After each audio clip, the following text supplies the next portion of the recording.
देश जब अपने फायदे और नुकसान को देखते हैं तो वे अपने दोस्तों और दुश्मनों को बदलने से भी पीछे नहीं हटते। आजकल रूस और पाकिस्तान की नई दोस्ती ने दुनिया को चौंका दिया है, खासकर भारत के पॉलिसी मेकर्स को। जिस देश ने भारत के साथ दशकों से दोस्ती निभाई, वह अब पाकिस्तान के साथ एक ऐसा ऐतिहासिक समझौता कर रहा है जिसे देखकर भारतीय नेताओं के होश उड़ गए हैं। दरअसल रूस और पाकिस्तान के बीच हाल ही में एक बेहद महत्वपूर्ण व्यापार समझौता हुआ है जिसे बार्टर डील कहा जा रहा है। इस समझौते के तहत पाकिस्तान की 60 से भी अधिक कंपनियों को रूस के साथ व्यापार करने का मौका मिला है। लेकिन यह सामान्य व्यापार नहीं है, यह बार्टर डील है जिसमें दोनों देश सामान के बदले पैसे नहीं बल्कि अन्य सामान का आदान प्रदान करेंगे। यहां समझने वाली बात यह है कि बार्टर डील क्या होती है। आमतौर पर व्यापार में पैसे देकर चीजें खरीदी या बेची जाती हैं, लेकिन बार्टर डील में पैसा नहीं बल्कि एक सामान के बदले दूसरा सामान दिया जाता है। उदाहरण के लिए पाकिस्तान से बड़ी मात्रा में फुटबॉल का निर्यात होता है और रूस में फुटबॉल का खेल बेहद लोकप्रिय है। पाकिस्तान अपने बनाए फुटबॉल रूस को देगा, लेकिन रूस इसके बदले में पैसे नहीं देगा बल्कि पाकिस्तान को उसकी जरूरत के अनुसार अनाज जैसी चीजें देगा। अब आपको लग सकता है कि इससे पाकिस्तान को फायदा होगा, लेकिन असल में यह दोनों देशों के लिए फायदेमंद है। क्यों?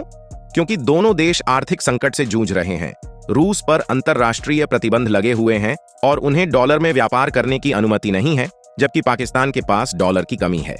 तो इस बार्टर डील के जरिए दोनों देशों को फायदा हो रहा है। रूस और पाकिस्तान की मीडिया इस डील को ऐतिहासिक बता रही है। यह इसलिए भी बड़ी बात है क्योंकि यह सिर्फ व्यापारिक समझौता नहीं है, बल्कि इसके जरिए रूस और पाकिस्तान के बीच एक नया व्यापार मार्ग बनाने की योजना है। इस योजना का नाम INSTC है, जो रूस से शुरू होकर भारत तक ईरान के रास्ते जाता है। हालांकि यह प्रोजेक्ट अभी तक पूरी तरह से लागू नहीं हुआ है, लेकिन अब रूस इसे पाकिस्तान के जरिए एक नया रूट बनाने की सोच रहा है। रूस अब उज्बेकिस्तान, तुर्कमेनिस्तान, अफगानिस्तान होते हुए पाकिस्तान के रास्ते एक नया व्यापार मार्ग तैयार करना चाहता है, जिससे उसे भारत की जगह पाकिस्तान के साथ व्यापार करना आसान हो जाएगा। इस नई योजना को INSTC का रिप्लेसमेंट माना जा रहा है। इसका मतलब है कि रूस अब भारत को बाईपास करने की योजना बना रहा है और पाकिस्तान के साथ नए व्यापारिक रिश्ते बना रहा है। भारतीय पॉलिसी मेकर्स के लिए यह चिंता का विषय है, क्योंकि भारत और रूस की दोस्ती दशकों पुरानी है। भारत ने रूस पर कई बार भरोसा किया है, खासकर अंतर्राष्ट्रीय मंचों पर। लेकिन अब ऐसा लग रहा है कि रूस धीरे धीरे भारत से दूरी बनाकर पाकिस्तान की ओर झुक रहा है। अब जब हम इस मुद्दे पर बात कर रहे हैं, तो एक और महत्वपूर्ण पहलू को नजरअंदाज नहीं किया जा सकता। वह है ईरान और रूस की नई साझेदारी, जिसने दुनिया भर के रक्षा विशेषज्ञों को चौंका दिया है। ईरान ने हाल ही में अपना पहला हाइपरसोनिक मिसाइल फतह लॉन्च किया है, जो दुनिया की प्रमुख शक्तियों जैसे अमेरिका, रूस और चीन के हाइपरसोनिक मिसाइलों के साथ प्रतिस्पर्धा करता है। इस मिसाइल की गति मच 15 है, जो इसे बेहद तेज और खतरनाक बनाती है। ईरान के इस कदम से दुनिया भर में सुरक्षा विशेषज्ञों के बीच हलचल मच गई है, क्योंकि हाइपरसोनिक मिसाइलें पारंपरिक इंटरकॉन्टिनेंटल बैलिस्टिक मिसाइलों ICBM से कहीं अधिक खतरनाक होती हैं। इन मिसाइलों की सबसे बड़ी ताकत उनकी मैन्यूवरेबिलिटी, यानी उड़ान के दौरान रास्ता बदलने की क्षमता होती है। इससे इन्हें ट्रैक करना और मार गिराना बेहद मुश्किल हो जाता है। ईरान का दावा है कि फतह मिसाइल इजराइल जैसे देशों के अत्याधुनिक डिफेंस सिस्टम जैसे कि आयरन डोम को भी चकमा दे सकती है और सिर्फ 7 मिनट में इजराइल को निशाना बना सकती है। हालांकि अभी तक इसके पूरे परीक्षण नहीं हुए हैं, लेकिन अगर यह सच साबित होता है तो यह पूरी दुनिया के लिए खतरे की घंटी है। रूस और ईरान के बीच यह नया सहयोग पश्चिमी देशों के लिए और भी चुनौतीपूर्ण हो सकता है, खासकर तब जब रूस पहले से ही यूक्रेन के खिलाफ युद्ध में लगा हुआ है।